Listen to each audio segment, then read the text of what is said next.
नमस्कार दोस्तों, सबसे पहले स्वागत है आप सभी को आपके अपने यूट्यूब चैनल पे। दोस्तों, ये इन्फॉर्मेशन डिग्री पार्ट 1 के उन तमाम छात्र छात्राओं के लिए है जिनका ऑनर्स पेपर हिस्ट्री है। हिस्ट्री ऑनर्स वाले छात्रों का अत्यधिक कमेंट आने लगा है कि सर हिस्ट्री ऑनर्स पेपर 2 का इंपॉर्टेंट क्वेश्चन प्रोवाइड कराइए जो कि इस बार के एग्जाम हेतु लाभदायक साबित हो। तो मैं आप लोगों को इस वीडियो में हिस्ट्री ऑनर्स पेपर 2 के इंपॉर्टेंट ऑब्जेक्टिव और सब्जेक्टिव और साथ में उसका आंसर कहाँ मिलेगा वो मैं आप लोगों को बताने वाला हूँ। दोस्तों, इससे पहले मैंने पेपर 1 का इंपॉर्टेंट ऑब्जेक्टिव और सब्जेक्टिव आप लोगों को प्रोवाइड कराए थे। तो आप लोगों ने मिलान कराया कि मैंने जितने भी क्वेश्चन आप लोगों को बताए थे उसमें से 99% क्वेश्चन जो है वो ऑब्जेक्टिव और सब्जेक्टिव क्वेश्चन पूछ दिया गया है, जो कि आप लोगों को खुद ही पता होगा। मैंने पेपर 1 का कुछ इस प्रकार से क्वेश्चन प्रोवाइड कराए थे कि जैन धर्म के अंतिम तीर्थंकर कौन थे, ये भी क्वेश्चन पूछ दिया गया। इसके बाद जो है यहाँ पे सिंधु वासियों के प्रमुख देवता कौन थे, ये भी क्वेश्चन पूछ दिया गया।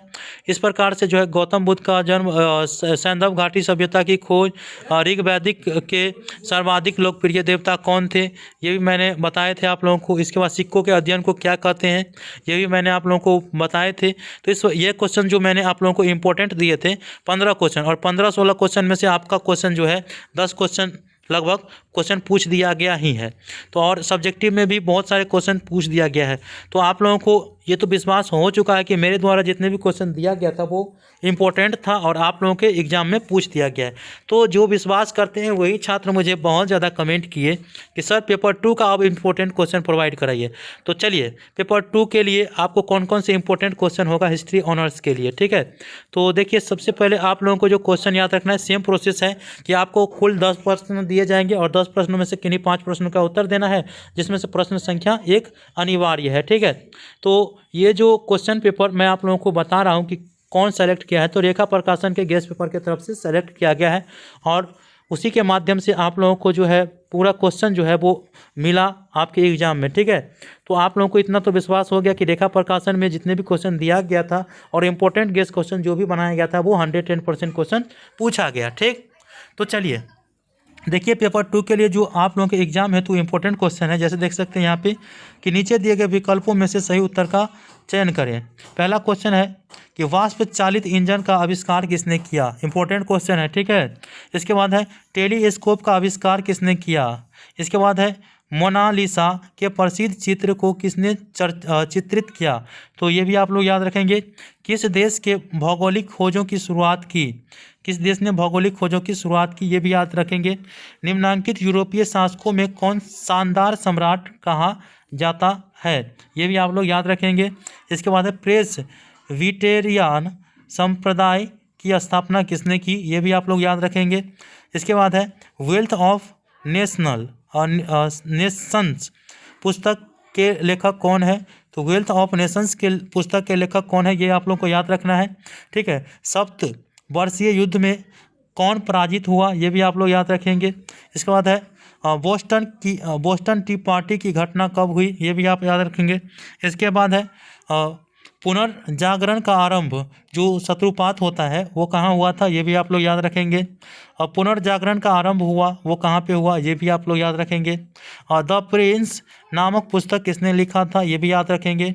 और वास्को द नामा भारत आए, जो यहाँ पे है वास्को डिगामा हो जाएगा, ठीक है। तो वास्को डिगामा भारत आए 1498 में आए थे, ठीक है। तो वास्को डिगामा आप लोग याद रखेंगे कब आया था, 1498 में।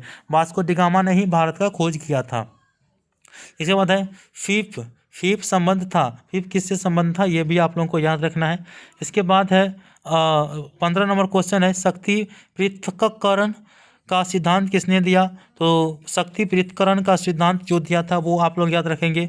इसके बाद 16 नंबर क्वेश्चन है रूसी क्रांति में खून का एक बिंदु भी नहीं बहा, कहाँ पे, ये आप लोग याद रखेंगे कौन से क्रांति में जो है खून का एक बिंदु भी नहीं बहा था, ठीक है। दोस्तों, इन सबों क्वेश्चन ऑब्जेक्टिव क्वेश्चन का आंसर जो है वो आपको रेखा प्रकाशन के गेस्ट पेपर जो फिजिक्स हिस्ट्री ऑनर्स का पेपर 2 होंगे उसमें पृष्ठ संख्या 104 से लेकर के 112 में मिल जाएंगे, ठीक है। जो आप लोग उत्तर साइड में देख सकते हैं कि पृष्ठ संख्या 104 से 112 तक, तो ये रेखा प्रकाशन के गेस्ट पेपर में आपको मिल जाएगा। और जितने भी क्वेश्चन प्रोवाइड कराया जाएगा हम वो पूरा का पूरा जो है प्रोफेसरों द्वारा और जो जाने माने व्यक्ति होते हैं उसके द्वारा सेलेक्ट किया गया क्वेश्चन है। तो बेझिझक आप लोगों को इस क्वेश्चन को तैयारी कर लेना है और क्वेश्चन आंसर के लिए आपको रेखा प्रकाशन का गेस्ट पेपर खरीदना है, ठीक है। तो इसके बाद देखिए यहाँ पे है भौगोलिक खोजों के उद्देश्य की व्याख्या करें। ये 2 नंबर जो है दीर्घ उत्तरीय प्रश्न है। इस क्वेश्चन को इस प्रकार से पूछ सकता है कि 16वीं सदी में भौगोलिक खोजों के उद्देश्यों एवं कारणों का परीक्षण करें। इस क्वेश्चन का आंसर पृष्ठ संख्या 3 में मिलेगा। तीसरा क्वेश्चन है यूरोप में आधुनिक वैज्ञानिक विकास का विश्लेषण करें, या 18वीं सदी तक आधुनिक विज्ञान के विकास को रेखांकित कीजिए। इस प्रश्न का आंसर जो है वो पृष्ठ संख्या 7 में मिल जाएगा रेखा प्रकाशन के गेस्ट पेपर में। इसके बाद है फ्रेडरिक महान को प्रबुद्ध शासक क्यों कहा गया, विवेचना करें। या इस क्वेश्चन को कहेगा फ्रेडरिक महान की उपलब्धियों की व्याख्या करें। इस क्वेश्चन को इस प्रकार से भी पूछा जा सकता है। इस क्वेश्चन का पृष्ठ संख्या 10 में मिल जाएगा। इसके बाद 5वां क्वेश्चन है यूरोप में 16वीं शताब्दी में आर्थिक विकास को रेखांकित कीजिए, या 16वीं सदी में यूरोप में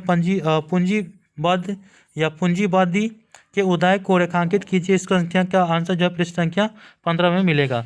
छठा क्वेश्चन भी कुछ इस प्रकार से ही है। बाकी का सभी क्वेश्चन जो है वो आप लोग देख सकते हैं। टोटल जो है इंपॉर्टेंट क्वेश्चन दिया गया है आप लोगों के एग्जाम से हेतु वो 16 important objective question subjective question और ऑब्जेक्टिव क्वेश्चन मिला करके दिया गया है। 16 में से आपको कोई 10 क्वेश्चन पूछे जाएंगे तो आप लोगों को आंसर अच्छे से दे देना है। उन सब वो क्वेश्चनों का आंसर जो है वो आगे में उत्तर दिया गया है रेखा प्रकाशन के गेस्ट पेपर के पृष्ठ संख्या के हिसाब से। ठीक है दोस्तों, आप लोगों को ऑब्जेक्टिव की तैयारी और अच्छे से करने के लिए आपको जो है ना 2017 में कौन कौन से ऑब्जेक्टिव क्वेश्चन पूछा गया था उसकी तैयारी कर लेना है। इसके बाद 2016 में कौन कौन से क्वेश्चन पूछा गया था उसकी तैयारी कर लेना है। 2018 में कौन कौन से ऑब्जेक्टिव क्वेश्चन पूछा गया था उसकी तैयारी कर लेना है। अब बाकी सब्जेक्टिव क्वेश्चन के लिए मैंने आपको यहाँ पे चिन्हित कर दिए हैं। सब्जेक्टिव क्वेश्चन जो यहाँ पे दिया गया है वो आप लोगों को अच्छे से तैयारी कर लेना है। दोस्तों, इस पीडीएफ फाइल को अगर आप डाउनलोड करना चाहते हैं, इसका लिंक इस वीडियो को डिस्क्रिप्शन बॉक्स में है। आप इस पीडीएफ फाइल को डाउनलोड कर लीजिएगा, आप अपने क्वेश्चन को चिन्हित कर लीजिएगा। तो मिलते हैं अगले वीडियो में, तब तक के लिए धन्यवाद। जय हिंद, जय भारत।